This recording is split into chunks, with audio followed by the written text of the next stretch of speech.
O Centro de Documentação Histórica da Igreja Presbiteriana de Natal orgulhosamente apresenta um breve relato da história dessa igreja, que é a primeira igreja protestante em terras potiguares.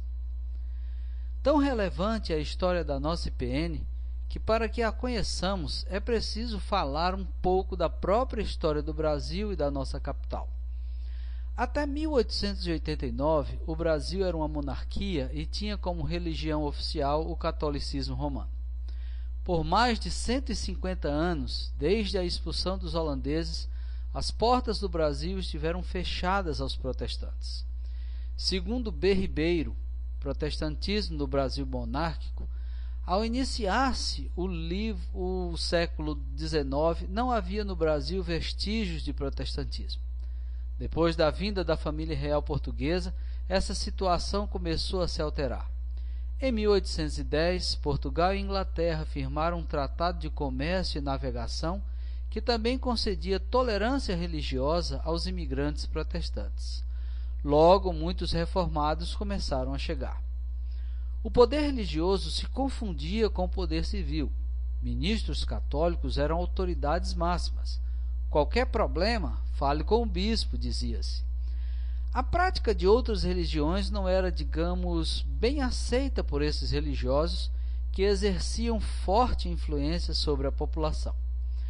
Apesar de a Constituição Imperial de 1824 conceder certa liberdade de culto, até a proclamação da República, em 1889, os protestantes enfrentaram sérias restrições, inclusive no que diz respeito ao casamento civil, uso de cemitérios, educação e etc. Foi neste cenário de dificuldades e perseguições que se iniciou o árduo trabalho de evangelização dos brasileiros por missionários estrangeiros, originários da Europa e dos Estados Unidos. O primeiro missionário protestante a fundar uma igreja no Brasil foi o pastor congregacional Reverendo Robert Reid Calley e sua esposa Sarah Pulton Calley, que chegaram ao Brasil em 1855. Anos depois, em 1859, chegava ao Brasil o missionário Reverendo Ashbel Green Simonton, que funda a Igreja Presbiteriana. É absolutamente admirável, portanto, que Natal, uma cidade provinciana do Nordeste brasileiro, tenha sido palco da organização de sua primeira igreja evangélica, a nossa IPN, já no longínquo ano de 1896. Nesta imagem, vemos a foto do primeiro pastor da IPN, Reverendo William Calvin Porter, e a relação dos membros fundadores. Descendentes desses fundadores ainda são membros da IPN.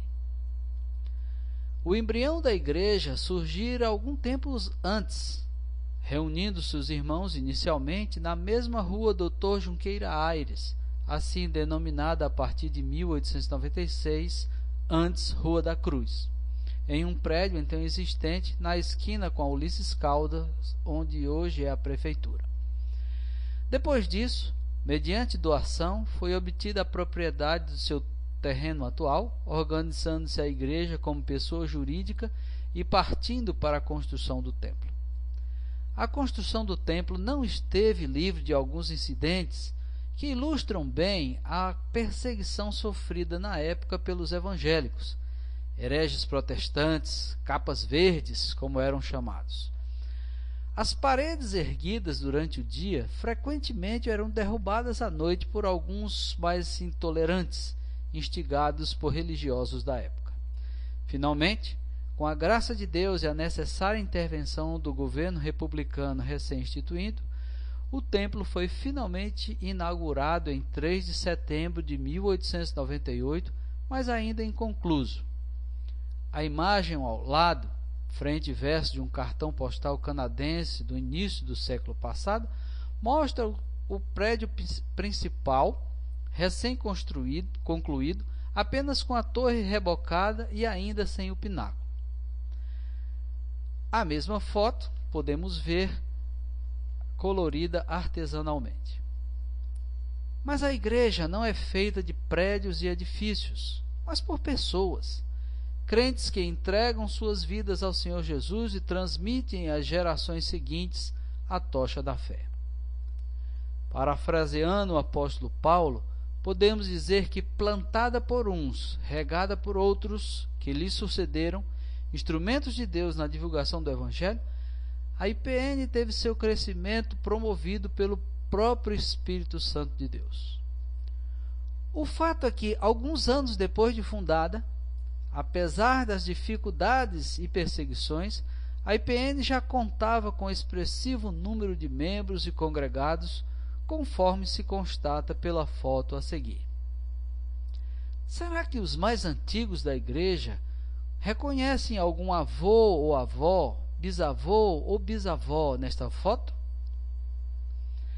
Pela sua privilegiada localização na Junqueira Aires, então a única via de ligação entre a Ribeira e a Cidade Alta, e sendo próxima da prefeitura, chamada então de Intendência, do Palácio do Governo, da Praça 7 de Setembro, do Velho Ateneu, do Congresso Estadual, hoje OAB, é possível identificar a igreja, ou pelo menos sua torre, suas palmeiras, seu muro frontal, em diversas fotos do início dos anos 1900. Vemos aqui uma sequência de fotos anteriores a 1920 da Intendência, atual Prefeitura, com visão parcial da igreja. O prédio atual da Prefeitura foi inaugurado em 1922, no centenário da Independência. Ao lado, um vislumbre do templo da IPN. Agora vemos uma sequência de fotos do Ateneu Antigo, depois Faculdade de Farmácia e hoje Secretaria Municipal de Tributação. Por trás, vê-se a torre da igreja. Agora vemos uma foto dos anos 20 da Avenida Junqueira Aires, com o prédio do Colégio Ateneu e em seguida o nosso templo. Vê-se ainda a prefeitura, o bonde elétrico e as árvores da calçada, hoje quase centenárias e então ainda bem novas. Praça 7 de Setembro, Rua da Conceição e na continuação Junqueira Aires com a Intendência e a Igreja Presbiteriana. Porém, mais interessante do que ver fotos antigas do templo, entretanto, talvez seja conhecer a igreja do passado, ou seja, alguns dos membros do corpo de Cristo que aqui se congregaram. Para essa apreciação, cabe um fundo musical. Então, música, maestro!